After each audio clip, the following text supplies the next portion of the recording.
Here he is. Hi. Okay. Tell me who you are. Tell the viewers who you are. I'm Matt from IST IST. I play guitars and keyboards. Well, you just answered my next question, which was going to be, what do you do? But Well, I guitar do that. and Well, yeah, keyboards. I do those things. Anything else? Yeah, well, those are the headlines, really. Bit of this, bit of that. Bit of this, bit of that. I'm a bit of a kind of, I'll try anything, you know what I mean? When did you join IST IST then? 2018 in, I think it was May.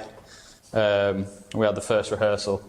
Shit, was it that long ago? I know, yeah, about 6 years ago. Wow. And it was Joel, really, who I met at work in the music shop. Keep answering my next questions here. I was going to say, how did you join? But Getting ahead of myself. Carry on. I'd imagine that's where it was going, so... Preemptive. Yeah, my old band that I used to play drums and synths in that, and it kind of folded, and then it just so happened that around the same time I'd sold Adam a synth, and then he'd mentioned getting me in to, you know, play some keyboards and do a bit of guitar as well, so that's kind of, it all just worked out really well, the stars aligned, and as one thing ended I joined IST IST, so yeah. That was pretty much it, wasn't it, really? Yeah. Sort of music shop buddies and then to global superstardom with us, really, wasn't it? Yeah. What was your sort of earliest memory then? Because you started playing drums, didn't you? What was your sort of what was your sort of intro into drums, really? Well, funnily enough, I actually started on guitar. Oh, But really? I gave up because, like, I begged mum and dad for a guitar for ages, and then they got me one for Christmas, and it was like a Stag Strat, a red Stag Strat. Right. And then I think the week after I wanted to learn drums. Was that because it was a red Strat, or was it maybe just, right. it wasn't the best. No shade on Stag, but I think shade them if you want. Shade Strats in general if you really want. I'm not old enough for a Strat yet. No. No, I think I just seen someone playing the drums and I was like, oh, I want to do that. It seems a bit more immediate. But I still played guitar, like while I was learning drums and started playing in bands. I was kind of still dipping my toe in and trying. Were you a things noisy out. Child or something? Is that why you wanted to play drums? Well, I think I was quite a quiet child until I got my hands on some drumsticks and a guitar. It's kind of like counterbalance it, was it? Sort of. I think so. I'm quite a quiet child, so I need to make noise somehow. Yeah, I think so. So I think just in my own room, you know. But yeah, that was it really. And I picked up the guitar properly later on, and obviously it wasn't until I joined IST IST that I really got my head around it and actually practiced properly. You know? Yeah. What's been your sort of favourite memory? Don't even have to really be a gig. What's been your favourite kind of thing over the last 6.5 years, then, do you think? I think that first time we flew to Porto and did that Post-Punk Strikes Back festival. Oh, yeah. Because that was the first time I'd ever played in another country. And it was just the buzz of it, really, because we'd supported Embrace at Ali Pali the night before and then drove straight to the airport. Went straight there, didn't we? You know, I'd been awake for like 30 hours or whatever, you know, and then did the gig. And did we get delayed on the runway as well? Yeah, I fell asleep on the runway, woke up like an hour later and we were still there. Yeah, it was. I don't think it was. I thought for a second that I'd fallen asleep and we'd landed in Portugal, you know. I think we'd only done one as a three-piece, an overseas gig once before, though. I think we did Berlin. So that was only the second time we did it.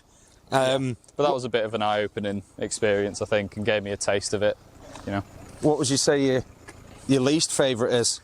Maybe in a diplomatic way, but... My least favourite memory?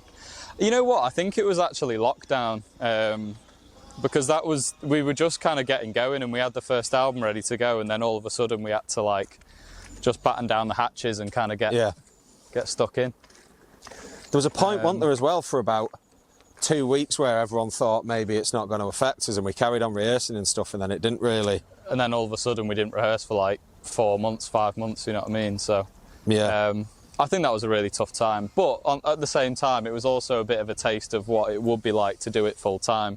I know in a bit of a messed up kind of way, where we still couldn't really do anything, but just not going to work and all that kind of stuff, it gave me a chance to like practice and get better at guitar and write songs and write some new songs, you know. What do you sort of do then when we're not on tour then, speaking of like almost lockdown or whatever, not in lockdown, but what do you do when we shut the doors behind us and go back to our normal world? I suppose at the moment, because we're all at it full time now, it's kind of doing a bit of everything really, trying to figure out where to fit into the kind of the business side of the band, I guess. So you know, we've been trying to run the PR and stuff ourselves. Yeah. I guess it's been nice having a bit more time to write and actually rehearse and kind of actually enjoy the tours more as well, because you know you're not going back to work. But I think they to were be more honest, enjoyable, the recent ones. Yeah, definitely. I think I did, definitely. I think it's harder now though in between gigs, because I think I just can't wait to get back on tour, and I'm just kind of counting down the weeks really until we get to do it again. I mean, if it helps, it's something like 14 weeks. Oh, that's all right. I think it's something like that. That's easy. Yeah, I we think. can do that. Yeah. I mean, so maybe some more sort of bog standard questions then. If you're on a desert island forever, what's your desert island disc? What's the? I think the first one that comes to mind is always "Lift Your Skinny Fists" by Godspeed, because it's a really long album, and it's just like 3 really long songs that have very dark bits, very light bits, and it's kind of got everything. That's the tattoo on your arm, isn't it? The hands, isn't it? I think it'd be rude not to say that, because I could pick something like Led Zeppelin 3 or 4 or Houses of the Holy, but I feel like with the lyrics, I'd get sick of hearing someone screaming at me for the rest of my life. So I feel like instrumental music can almost zone out from it a little bit or something like that. Yeah. If you couldn't play music, then what would you? If you were stuck on a desert island and you had to take your record, like what would you? I'm not saying I wasn't doing music. Yeah, I'm not saying like Tom Hanks' Castaway. Maybe desert island isn't the right idea. Yeah, well, I'd just be trying to survive, I suppose. Yeah, and I feel like I wouldn't do that well, to be honest. But what do you think you'd be doing if you weren't doing this? If I wasn't doing music, I think I'd probably. I always kind of wanted to do photography, even though I don't do it that much realistically. I've always liked, like when I was a kid, I think that was the thing that I wanted to do. Before I decided I wanted to do music, I think I was thinking about photography and things like that. It'd still be something art-related, creative, I suppose. Yeah, creative. And have you got any parting words for us? Do you want to impart any wisdom on us? Rock our world. Keep on rocking in the free world.